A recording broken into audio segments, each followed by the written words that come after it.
Buenos días a todos. Vamos a empezar, ¿de acuerdo? Tenemos hoy aquí, no me va a sobrar la presentación porque todo lo vulnerable que tienen de su vida lo saben ellos, ¿de acuerdo? Valerie Mills, la mayor experta, Roberto Bolaño y Aurelio Mayor, ¿de acuerdo? Ellos han buscado información y tenemos la gran suerte de tener, porque van a hablar de un gran escritor juntos, también hemos conocido, ¿de acuerdo? Bueno, los dejo con ellos. Gracias. Buenos días a todos. Les voy a contar una pequeña historia. Hay un monje budista que está impartiendo sus enseñanzas con algunos de sus discípulos. Y ella lo que tiene una cara que está haciendo caras todo el tiempo, para creer lo que está diciendo. Y el monje budista les dice: la palabra es extraordinariamente importante. La palabra es extraordinariamente importante y tiene efectos para toda tu vida, internos y externos. La palabra es absolutamente trascendente. Y aquel sigue haciendo caras. Y entonces en algún momento sigue haciendo caras y le pregunta: pues ¿sabe qué? Yo no creo lo que usted está diciendo. A mí no me parece que la palabra sea tan importante. Y el monje le contesta: cállate, imbécil. Y él se queda. Sí. ¿Cómo te sentiste? Me dice: fatal. ¿Ves cómo la palabra es importante? ¿Quién de aquí cree que las palabras no importan? ¿Qué hace la mano? El que crea que las palabras no importan, que no hable. ¿Quiénes de ustedes ven series de Netflix? Alce la mano. ¿De dónde creen que vienen las series de Netflix? De historias que están en los libros. Se los digo porque yo asesoro a un estudio en Estados Unidos que hace series para la televisión. Y ellos recogen cuentos, novelas, para poder adaptarlas al cine, para que esto se convierta en las historias que todos vemos. Lo que hace la literatura por nosotros es darnos una experiencia que no nos dan las series de Netflix, que no nos dan muchas otras artes. El libro, ¿quién de ustedes, por ejemplo, cuál es el libro favorito? Que alguien alce la mano y que me diga cuál es su libro favorito que haya leído últimamente. Que alguien alce la mano. ¿Quién? O le pregunto a quien sea. A ver, contéstame tú. ¿Cuál es el libro más reciente que has leído que te haya gustado? ¿Y por qué te ha gustado? No sé, me gustó, una historia interesante de amor. Pareció interesante. Gracias. Los libros que verdaderamente nos afectan nos pueden cambiar la vida y empiezan a construir nuestra vida interior y nuestro mundo interior. Valerie Mills, ella es de Estados Unidos, vive en Barcelona desde hace mucho tiempo y os va a contar la historia de un escritor del que ya sabéis alguna cosa, que es Roberto Bolaño, pero los detalles de su vida son absolutamente extraordinarios, porque él viene de un lugar muy pequeño. Nadie se imaginaba que podría convertirse en el escritor que finalmente se convirtió. No tenía dinero, no tenía amigos, no tenía ayudas, no estaba aliado con gente poderosa y se ha convertido en el escritor más influyente de su generación, no solo en español, sino en Estados Unidos, en Alemania, en Francia. Todo el mundo lo lee y ha influido muchísimo y ha cambiado la vida a muchísimas personas. Y cuando digo la vida, es que la experiencia literaria, la que solo pueden dar los libros, Bolaño es un buen representante de ello. No todos los libros te cambian la vida, pero hay algunos que sí te cambian la vida. Y cuando lo hacen, tu mundo empieza a crecer por dentro. Y cambia además tus relaciones, tu manera de ver el mundo y lo enriquece. En lugar de hacerlo, de empobrecerlo, de hacerlo pequeño, lo hace mucho más grande. El metaverso no es todo el mundo. La realidad aumentada no es todo el mundo. Es mucho más grande la imaginación y lo que podemos encontrar leyendo. Pero para eso necesitamos tener paciencia. Pero una vez que tengamos esa experiencia, no la olvidamos nunca. Entonces, Valerie Mills es norteamericana, vive en Barcelona y es la mayor experta mundial en la obra de Bolaño. Ha visto los archivos, es la única persona en el mundo, además de la familia, que ha visto todos los archivos de Bolaño y podrá contaros cosas que os van a sorprender muchísimo. Así es que os dejo con ella.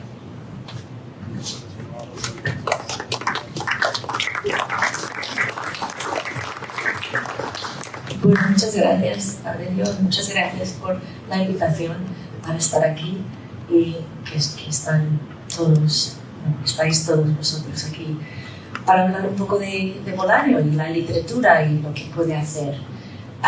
Creo que Bolaños es un escritor interesante para hablar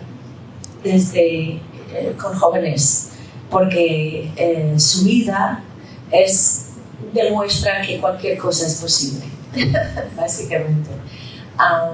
Cuando hay pasión, cuando hay un sentido total hacia esta pasión y lo que se puede conseguir a pesar de absolutamente todo.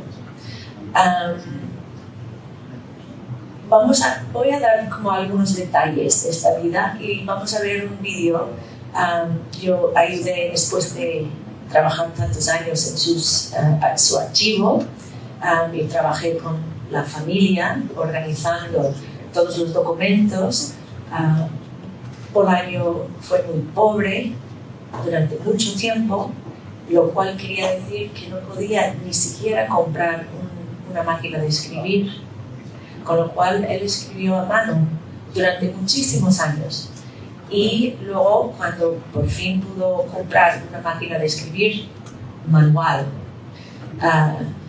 pues durante muchísimos años trabajó así. Y no pudo comprarse un ordenador hasta mucho más tarde, pasó muchos años trabajando así. Por lo tanto, tenemos un archivo muy rico. O sea, lo que hubiera podido parecer algo terrible terminó siendo un valor, porque todo este trabajo que él hizo durante tantos años es disponible. Tenemos las hojas, tenemos los papeles, tenemos los cuadernos, podemos ver el Bolaño cuando estaba escribiendo, qué estaba pensando. Le gustaba mucho dibujar, entonces dibujaba cosas en sus cuadernos y podemos ver hasta qué punto sus dibujos entraban también en las cosas que estaba escribiendo. Vamos a ver un poco todo eso para ver lo que es como una imaginación en movimiento. Pero antes comento un poco sobre Bolaño y introduzco un poco lo que vais a ver en este vídeo, que es un vídeo que tomamos de una exposición que, como vuelvo, después de 7 años de trabajar en los archivos, decidimos, Bolaño poco a poco empezó a crecer y crecer y crecer, y sus libros estaban siendo traducidos a muchos idiomas y todo el mundo quería más información sobre Bolaño. Y pues los herederos, la familia, decidió que era hora de enseñar algunos de estos papeles. Porque como pasa a menudo cuando alguien se hace como muy famoso, ¿no? Pues hay siempre, también pueden haber muchas peleas, ¿no? Porque la gente estaba diciendo, y estos papeles de Roberto Bolaño murió y ahora están saliendo libros póstumos, ¿cómo sabemos que son libros de Bolaño y no son libros otra persona que está escribiendo poniendo el nombre? Entonces la familia decidió abrir el archivo donde los papeles están guardados, pero decidieron durante un breve periodo de tiempo para los muy entusiastas de Bolaño que pudiesen acercarse a ver los papeles y ver donde pues en su puño y letra textos tan famosos como Bolaño nació en Chile. Nació en Chile a una familia que tampoco tenía mucho dinero, hasta tal punto que la familia tomó la decisión de migrar a México. Migraron a México en buena medida porque los padres estaban buscando trabajo. Su madre fue matemática, una profesora de matemáticas. Y el padre, pues, un poco tenía trabajo de camionero por aquí, trabajo de, como muchas veces, era boxeador también, era boxeador. O sea que un poco que estaban buscando mejores momentos, entonces se fueron a México. Pero en México la pareja se separó y entonces Bolaño, que era muy joven, tenía 14, 15 años, un poco la edad de vosotros, se encontró en México con su padre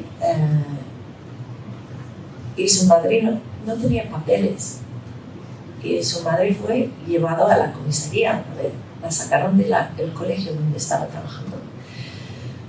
Entonces Bolaño en México vivía una vida muy vulnerable. O sea, no solo que no tenía mucho dinero, sino que la vulnerabilidad de no tener papeles en el país donde estaban viviendo. Y era un momento muy difícil para la familia y entonces él dejó el colegio. Mucha gente no se da cuenta. Ni siquiera terminó, es que no haya ido a la universidad, ni siquiera pudo terminar el colegio por muchos de estos temas de pues, los papeles y la vulnerabilidad y lo difícil. Pero Bolaño había encontrado una persona que era muy cercana a la familia, que era poeta y que leía. Y este señor empezó a darle a Bolaño libros y más libros y más libros. Y Bolaño devoraba los libros. Y nos olvidamos de que todo lo que aprendimos nosotros lo aprendimos a través de los libros. Entonces, aunque Bolaño no tuvo una formación formal en un colegio, sí leía los libros de sus amigos y leía cada vez más libros y cada vez mayores.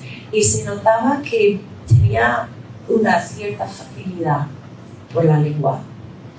Entendía muy bien temas de estructuras, de lenguaje y quizás precisamente porque él se veía en una posición como difícil, él quería ser mejor que todos los que conocía. Entonces, durante esta época empezó a escribir poesía, pero también teatro. Le gustaba mucho el teatro. Y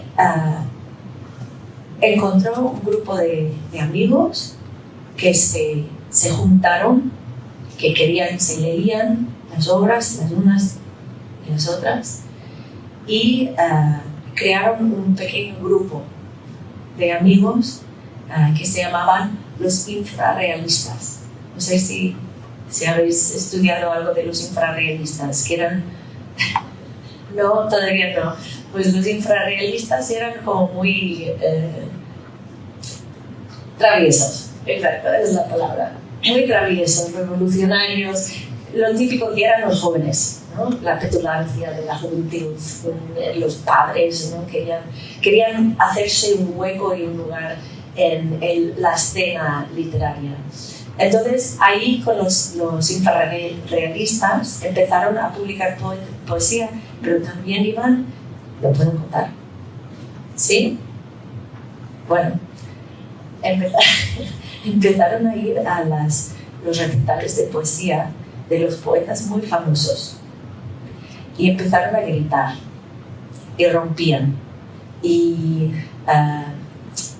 no insultaron, pero casi, exacto, para llamarlo sobre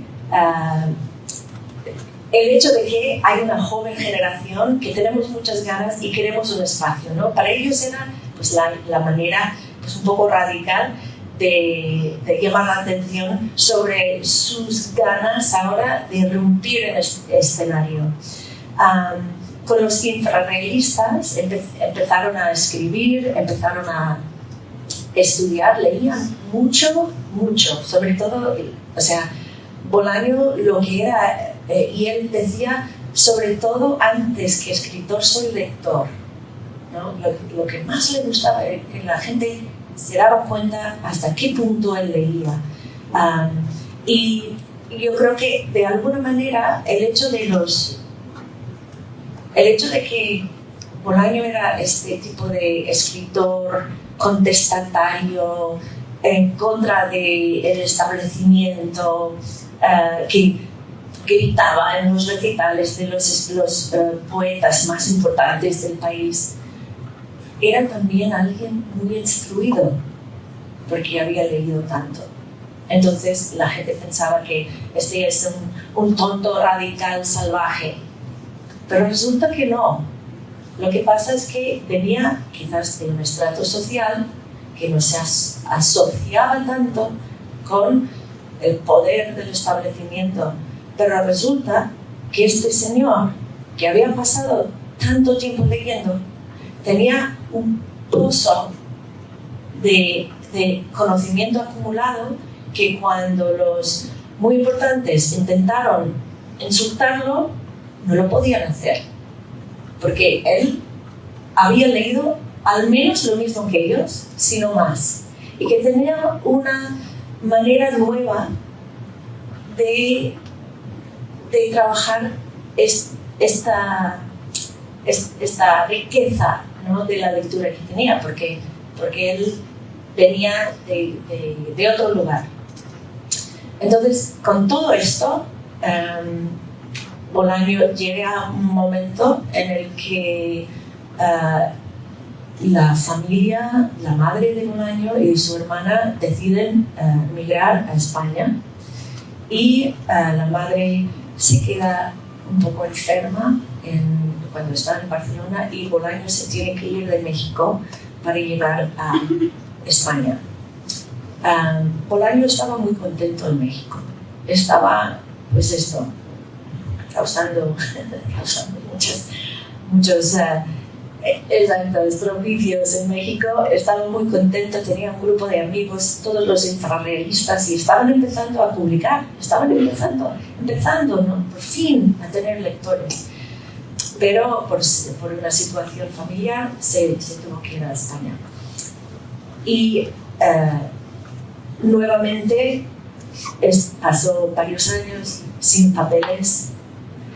Le costaba, o sea, tenía miedo de salir de casa porque tenía miedo de la policía. Y tardó muchos años en poder establecerse mínimamente bien. Pero otra vez, nunca paró de leer y de escribir. Y a lo largo de todos estos años, o sea, en el archivo de Roberto Bolaño, lo que tenemos es muchas de las cosas que él escribió cuando estuvo en México. O sea, imagínate, desde México a España con una bolsa pequeña, y en esta bolsa pequeña una camisa, unos pantalones, muchos libros y muchos escritos, ¿no? Porque eso era siempre lo más importante para él. Y para mí, cuando estudiamos un poco lo que es la vida de Bolaño, digo que cualquier persona que piensa que no tiene un lugar para ser escritor, no tiene un lugar para incidir, ¿no?, en el arte de alguna manera, tiene que recordar la vida de una persona que lo tenía tan en contra, ¿no?, pero que ha logrado, como dijo Aurelio, que realmente ha logrado. En Estados Unidos, un joven no puede ser un escritor sin haber leído Roberto Bolaño. Y eso dicho del premio Pulitzer del año pasado. El Pulitzer es como el premio más prestigioso en Estados Unidos. Un hombre que ha venido de estas circunstancias, ¿no? Lo he comentado también que cuando estuvo en México se decidió volver a Chile, volvió a Chile justo en el momento de la toma de Chile del gobierno por Pinochet, del golpe de Estado, y estuvo enviado a la cárcel durante pues una semana más o menos, y tuvo la inmensa suerte, porque ya sabemos lo que pasó en aquel entonces con la tortura en las cárceles de Pinochet, tuvo la suerte de ser liberado antes de que pasara algo así. Y tuvo que viajar por toda Latinoamérica para poder ir y luego volver. Y sobre todo esto, en su archivo podemos ver sus diarios de estas experiencias, cómo iba captando en un momento estas experiencias para que luego más tarde los utiliza en sus cuentos, en sus novelas, en su poesía. Entonces, con todo esto, un poco es como la vida hasta el punto de su llegada a España. Y en España, ahora yo creo que podríamos ver unos minutos el vídeo. Lo que vais a ver en el vídeo es algunas fotos de Bolaño, fotos de su familia, fotos de sus amigos. También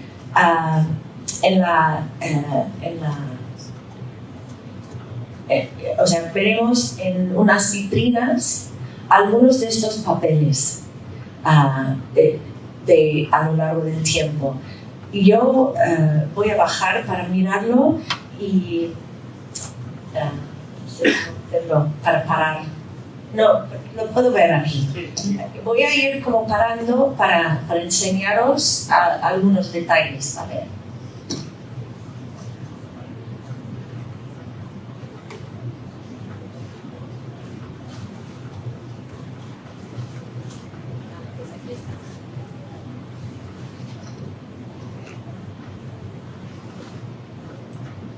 ¿Lo hago más grande? Sí.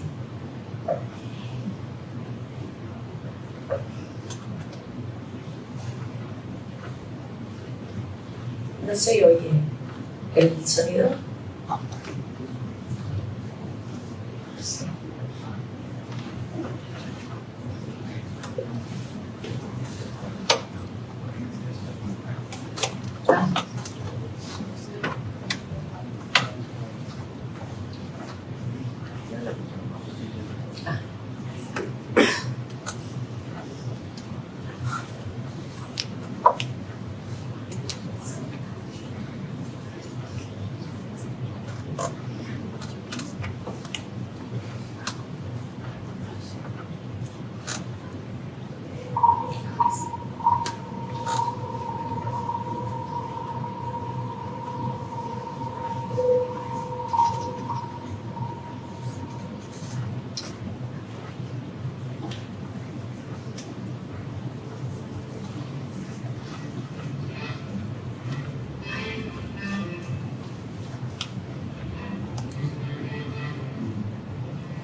Bueno, aquí en esta parte, esta es la música que muchas veces Bolaño escuchaba. Le gustaba escuchar música cuando escribía y muchas veces escuchaba jazz, o este es Jimi Hendrix, le gustaba mucho Jimi Hendrix. Tiene una canción, esta canción se llama Voodoo Child, que es el hijo de Voodoo, pero Bolaño siempre escribía Voodoo Chile, que es un juego de palabras. Pero lo que en su archivo, un poco lo que estáis viendo, son algunos de los dibujos y garabatos que él utilizaba a menudo. Y aquí son como de su... le gustaba mucho, como podéis ver aquí, jugar con los periódicos, añadía nombres, añadía como burbujas de diálogo, exacto, de cómics, porque a Bolaño le gustaba mucho el mundo del cómic, le gustaba mucho la cultura popular en general. Le gustaba el cine, le gustaba la danza, él hacía clases de danza.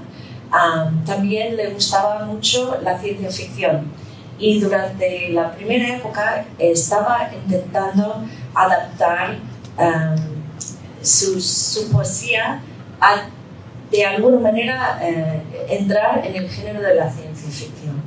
Pero bueno, vamos a seguir.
Pues este vídeo está online. Si alguien lo quiere ver, hay que ir a este sitio web y se puede parar y ver los documentos, parar el vídeo para ver un poco pues también estos dibujos y estos juegos. Algunas de las cosas interesantes de la obra de Bolaño era un escritor que quizás, bueno, por sentir que está representando la voz de, pues quizás como socialmente la gente socialmente marginada, gente, ¿no? Como más la gente pobre, estaba como, realmente sentía que él por fin podía dar voz a una parte de la vida que no es tan conocida, ¿no? en la literatura. Y entonces en toda su obra hay un punto de vista moral, en el sentido de que él habla sobre, por ejemplo, en México, la violencia y sobre todo los femicidios, que nadie estaba haciendo nada y que estaba subiendo la cantidad de muertas, ¿no? en una zona de México. Pues él decidió abarcar esta temática en 2666, por ejemplo, para decir por qué nadie está haciendo nada para encontrar quién está matando a todas estas mujeres, ¿no? Y lo hizo de una forma tan contundente con su novela que se leyó en tantos países, que causó tanto furor en el mundo, que obligó a la policía y a la gente de ahí de tener que empezar a mirar y estudiar el tema. Por ejemplo, muchas de las obras de Bolaño tienen conexiones, ¿no? los unos con los otros. Personajes que aparecen en un lugar, en un cuento o en una novela, que luego aparecen también en otra novela, para crear todo un universo de personajes y de un mundo, ¿no? de Bolaño. Una de las cosas más interesantes de Bolaño tiene que ver con el hecho de ser un escritor chileno que escribe sobre México, pero ahora desde España. Eso fue durante mucho tiempo algo insólito, ¿no? Se sentía que si eres de México tienes que escribir sobre México, si eres de Chile tienes que escribir sobre Chile, etc. Y Bolaño, cuando él llegó, rompió con esta idea y empezó a escribir jugando con el lenguaje también, pero de México, desde España, siendo chileno, ¿no? Y cuando la gente le preguntaba de dónde es, él siempre decía, bueno, pues de ningún lugar realmente, ¿no? Entonces no sé si quieres añadir alguna cosa también, porque solo tenemos unos minutos. Podemos abrir también para preguntas. Sí, un poco me gustaría saber también qué cosas os gustaría hablar de Bolaño, pero ¿han leído algo? ¿No? ¿Cuál de los cuentos? Sensini. ¿Pero en qué? No, ¿sí? Pues mira, os voy a contar una historia. ¿De qué edición? ¿De Alfaguara o de Anagrama? Vale, porque hay una cosa que os voy a decir.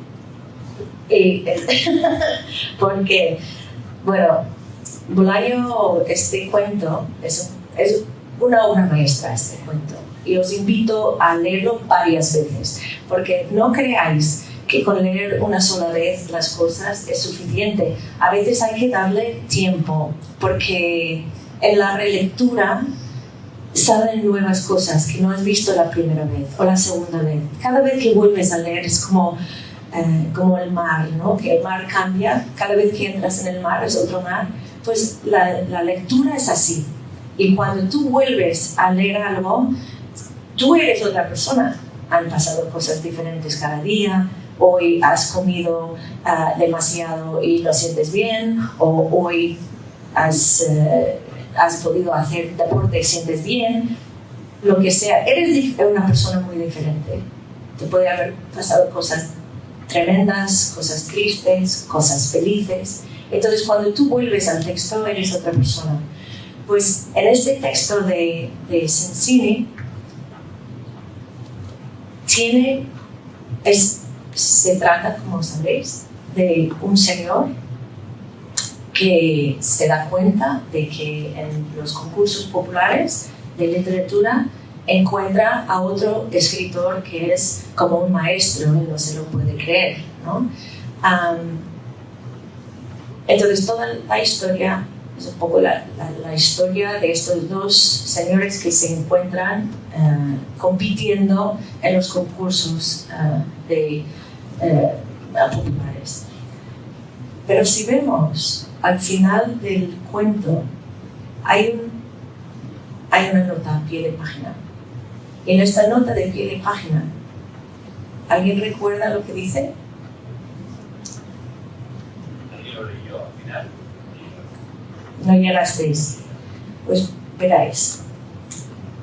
Al pie de página hay una nota que dice que este cuento ha ganado un premio tal. Lo cual quiere decir que Bolaño estaba tan seguro de sí mismo que escribió un cuento sobre un señor que gana premios y el premio gana un premio. ¿Me entendéis? O sea, es como capas, ¿no? Entonces este pie de página hace que lo que es algo escrito como un cuento o algo literario salta fuera del texto, fuera del contexto, a la vida real, porque es en la vida real que gana un premio, un texto sobre un escritor que gana un premio. Con lo cual, en este pequeño espacio que hay entre el final del cuento y el pie de página, es un salto en el tiempo. Vemos un vacío de tiempo real, de cuando el escritor termina y cuando el cuento gana. En una nueva edición pusieron un asterisco al lado del nombre Sensini, el título Sensini, y pusieron este pie de página en la primera página, que pierde todo el sentido del texto. Es como un cómic que pones como la parte del final al principio, porque fíjate que los editores no entendieron el texto y pensaron que lo podían cambiar. Entonces os digo, o sea, podéis encontrar el texto malo en una edición, una nueva edición que es Alfaguara, ¿no? La buena es anagrama, tenéis que mirar el anagrama. Valeria se refería a la relectura. Valeria se refería en su momento a la relectura. Cuando escucháis una canción o veis, por ejemplo, pero sobre todo en una canción, este es un buen ejemplo, cuando escucháis una canción, ¿la oís una sola vez? No, la oímos muchas veces. Entonces, lo mismo, con un cuento o con una novela hay que leerla una, dos o tres veces, porque siempre nos da cosas nuevas. Un cuento que es verdaderamente bueno, una novela que es verdaderamente buena, siempre necesita por lo menos dos lecturas, y a veces hasta mucho más, porque vamos encontrando cosas que nos van enriqueciendo y la lectura se va haciendo cada vez más rica porque nosotros mismos vamos cambiando. Y eso para mí es, si puede haber algo que os quedáis de nuestra charla, no solo sobre Bolaño, sino también sobre literatura, es no hay que tenerlo miedo. No hay que tener miedo a la lectura. Y no hace falta que entendáis todo a la primera vez. No importa. O sea, la lectura está ahí para que os acercáis cuando podáis, que leáis también. Yo todavía, hay veces cuando me siento a leer algún escritor después de, pues, 30 años escribiendo crítica en algunos de los lugares muy conocidos en el mundo. Todavía me tengo que pelear con los textos. O sea, yo no me siento y leo ras y digo, lo sé. No, a veces tengo que estar ahí mucho tiempo leyendo y no pasa nada, no pasa nada. Y la lectura, la razón por la que la lectura y una película son diferentes es que en una película alguien te está dando un mundo y tú tienes que aceptar el mundo que te están dando a su manera. Es decir, la protagonista se parece a Charlize Theron, ¿no? protagonista tiene este tipo de pelo, el mundo parece así y se cierra. Tú no puedes decidir cómo es, ¿no? Pero en los libros no. Los libros sois co-creadores en lo que está pasando en el texto. Incluso si un escritor dice la protagonista tiene el pelo de tal manera y de tal manera, en tu imaginación poco a poco esta protagonista se va tomando una forma que tú decides, ¿no? Y esto es lo bello de la literatura y por eso cala. O sea, son experiencias. Cuando tienes la experiencia de la lectura, cala muy profundamente porque tú eres co-creador de lo que estás leyendo. Y por eso es importante. Si no entiendes algo, no pasa nada. Léelo otra vez otro día. Dale otra oportunidad. Y si no te gusta, déjalo y buscar otra cosa. Pero no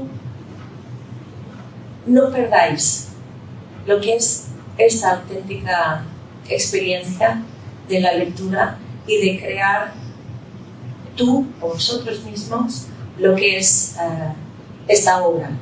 Porque es una experiencia que no se puede dar en ningún otro tipo de forma de arte.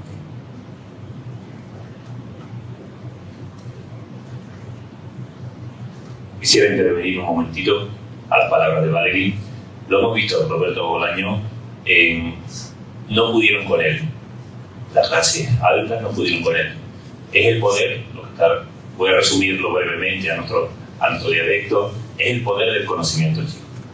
Conocer nos da poder, y nos da el poder verdadero. Y es lo que tenía Roberto Bolaño. Él sabía, desde que empezó a escribir Sensini, que iba a ganar, tenía el poder. Y ese poder es el verdadero poder que podemos tener cualquiera de nosotros si hacemos el enorme esfuerzo de leer y de devorar cualquier documento que venga y caiga en nuestra mano.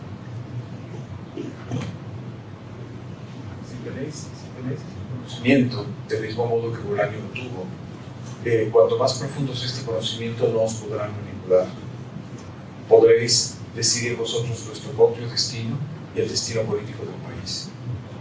Es importantísimo que leáis constantemente, porque ese conocimiento del que hablaba nuestro profesor os hace más libres, porque os permite evitar que os manipulen. Esto es fundamental. Mientras menos se sepa, es más fácil que nos manipulen a todos.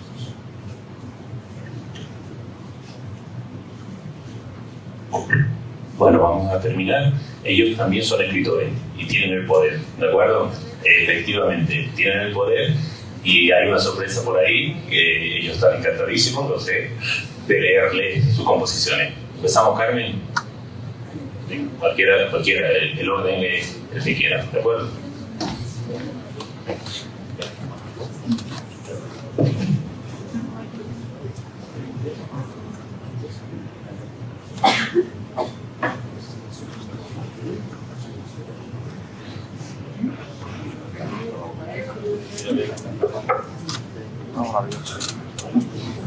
Los demás vamos pasando de cuenta.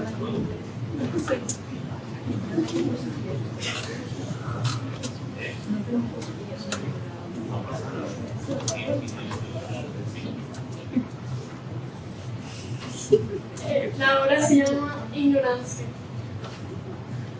Siento cansancio, no recuerdo nada. Mi mente está nublada, estoy aturdida. Cada movimiento que hago con esfuerzo, una lucha. Intento levantarme, no puedo, es imposible. Miro mis piernas con desconcierto, ensangrentadas, con heridas. Una memoria me viene a la cabeza. Yo, de niña, en el suelo, llorando, con mi bici al lado y mis padres consolándome. La situación ahora es parecida, solo que no hay bici y estoy sola. Yo y mis dificultades, cara a cara, sin nadie. Una vez más intento moverme, confío en mí, me veo capaz. Supero mi obstáculo y consigo levantarme para vivir una pesadilla, para sentir mi corazón romperse, para sentir miedo, culpabilidad por haber vivido. Me encuentro en medio de escombros, todo derrumbado, como yo, rota, a pedazos. Veo a mis padres, como yo antes, pero ellos no luchan por levantarse. Me desgarro por dentro, rompo a llorar. Era surreal, pero verdad. Escucho un amor lejano, pero un amor débil, pero está ahí. Un hombre sollozando en los pies de su mujer, inmóvil, como mis padres, muerto, como ellos. No siento tanto dolor me ha privado de sensación. Solo quiero tumbarme al lado de mis padres y contarles cómo me ha ido la mañana. Contarles cómo fue ese examen por el que tanto estudié, que no sé mucho se ha vuelto insignificante. Llega un vehículo, hay unos hombres, me hablan. Estoy demasiado desubicada para comprender nada, solo que esa sería la última vez que vería a mis padres. Los hombres miraban compasivos, lamentaban mi situación, como la mía y les más. Recogen a mis padres, lloro, grito, pero nadie las detiene. Me agarran, me obligan a quedarme, no permiten una despedida. Me meten en otro vehículo, hay más niños. No puedo evitar pero fijarme en un niño y una niña, hermanos, abrazados, consolándose. Y es cuando me doy cuenta que no tengo ese apoyo, esa fe. Lo tengo, pero lejos, no a mi lado, no ahora. Me quedo dormida. Una vez despierto, todo sigue igual. Pierdo esperanza. Veo una silueta familiar. La reconozco. Recupero esa esperanza perdida. Es reconfortante. La silueta se acerca. Se define poco a poco. Y es cuando veo apoyo, amor. Me coge de la mano y me invita a salir del vehículo. Por un instante, todo parece normal. Parece feliz. Emprendemos un largo camino. Tras varias horas no puedo más. El cansancio se apodera de mí. Mi hermana me mira y sonrío. Me da fuerza. Me da una razón para seguir. Sigo sin lograr entender qué ha pasado. Rompo a llorar y me aferro a mi hermana. Todo es un gran enigma. Estoy desesperada. Quiero entender. Pero no hago nada al respecto. Sigo caminando. Veo mar. Mi hermana señala a una barca. Está llena, apretada, con gente con mi misma meta. Escapar. Huir de quedar atrapada por los recuerdos, por memoria. Los días pasan lento, no descanso, un recuerdo. No tengo valor de preguntar. Muchos recuerdos, mucho que revivir. Prefiero embarcar una nueva vida, una nueva etapa, otro lugar, otro comienzo. Con mi hermana, juntas por ser de la ignorancia.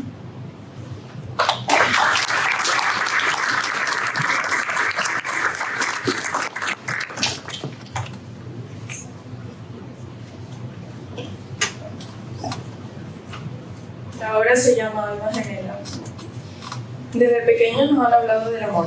Cuando somos bebés nos cuentan la típica historia del príncipe azul y la princesa encerrada en una torre, que es rescatada por él, y luego escapan, son felices y comen perdices. Cuando crecemos un poco más, nos dice que todos estamos destinados a encontrar nuestra media naranja, como se suele decir, y nos casaremos con él o ella, pero ¿y si no es así? Este pequeño ensayo no es pesimista, y tampoco mi intención es hacerte pensar que el amor no existe, porque no es así. A medida que nos hacemos mayores, muchos de nosotros encontramos el amor, nos casamos y muchos llegan a pasar el resto de su vida con esa persona. Eso sí que es amor. Pero otros nos damos cuenta de que esa historia que nos cuentan de pequeños, de estar destinados a encontrar nuestra otra mitad, no se aplica en todas las personas. Quién sabe, quizás tu destino es pasar el resto de tu vida solo con 20 gatos, pero así también se puede ser feliz. También puedes encontrar a tu alma gemela con un amigo y no necesariamente debes casarte con él. Todos podemos ser felices de mil maneras, diferentes, y no todas las historias de amor deben acabar en una boda vestida de blanco y traje con corbata y 4 hijos. Hay veces que creemos que hemos encontrado el amor de nuestra vida, nos enamoramos de esa persona y acaba mal. Nos rompen el corazón o simplemente nos cambian por otra persona. Y muchas veces nos hacen creer que nosotros mismos no lo merecemos, pero no es así. A lo mejor esa persona no sentía lo mismo por ti y debes aceptarlo. Hace un tiempo escuché una frase que me marcó bastante y me gustaría compartir. El amor de tu vida también tiene derecho a encontrar el amor de su vida.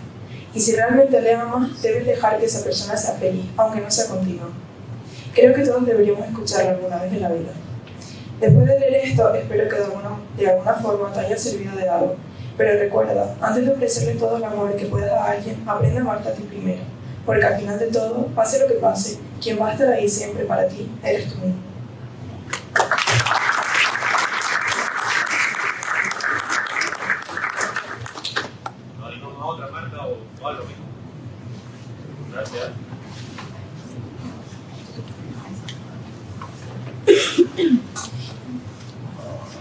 Volver a ser ella. Se levanta y vuelve a la misma rutina de siempre. Se siente vacía, no tiene ganas de nada, está cansada y lo más que odia es que no sabe el motivo o que no lo quiere saber.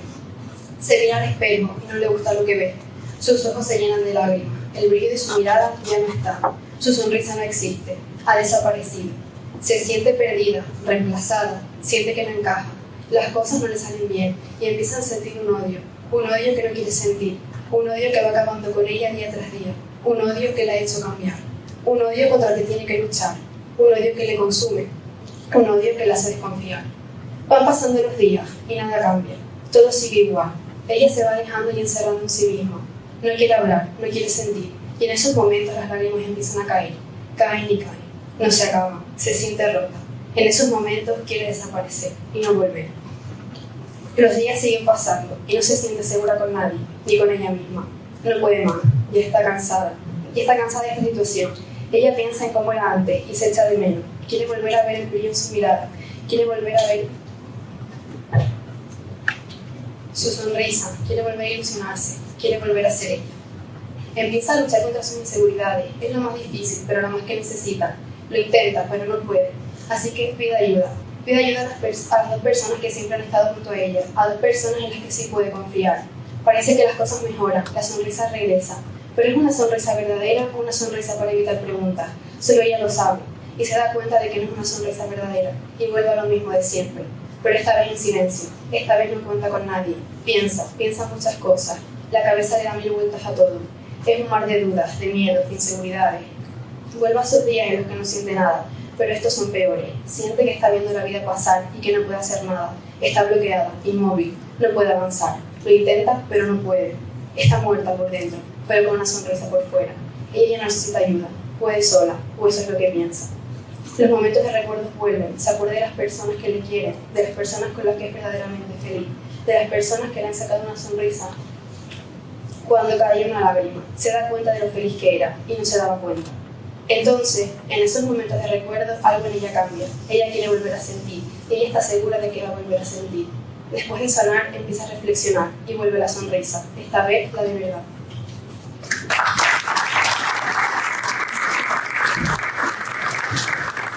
Vale, muchas gracias, chicos.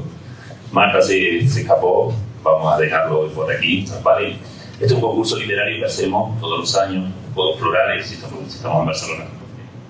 Y me preguntaba Aurelio tiene una pregunta para hacerle. Y quiero que le contesten a la pregunta de Aurelio, ¿de acuerdo? Los chicos sobre todo.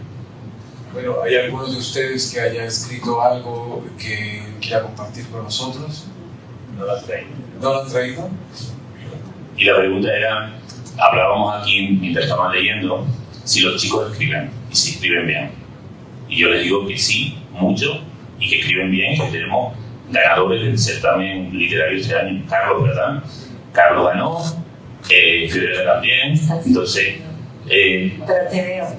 Sí. ¿Qué pasa con los chicos?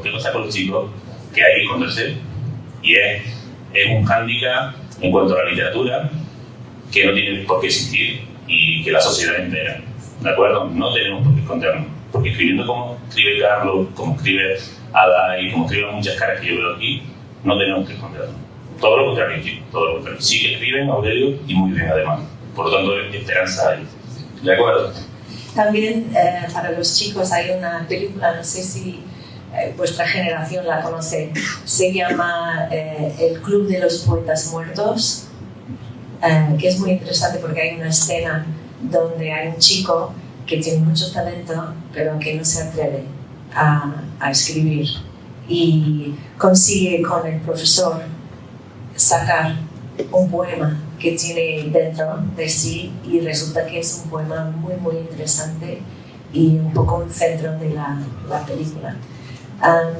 Es siempre difícil el acto de compartir lo que uno tiene en su imaginación, lo que uno tiene en el corazón, ¿no? el alma. Es un acto muy muy difícil, pero es coraje. O sea, yo que escribimos y trabajamos con muchos escritores, sabemos lo que puede ser, el dolor que puede causar. Pero también esto es exactamente O sea, esto es tener coraje. Eso es realmente cuando algo es tan difícil y alguien se atreve a hacerlo de todas maneras. Eso es realmente tener, no sé, tener coraje, ¿no? Y el arte consiste en eso. Y puede ser que en un momento, durante 5 minutos, los amigos del colegio no terminan de entender exactamente lo que tú tienes dentro, lo que es tu imaginación, pero si sigues en ello, si sigues haciendo, escuchando la imaginación y las cosas que vienen, que quieres escribir, pues pueden durar siglos, ¿no? O sea, pueden durar milenios.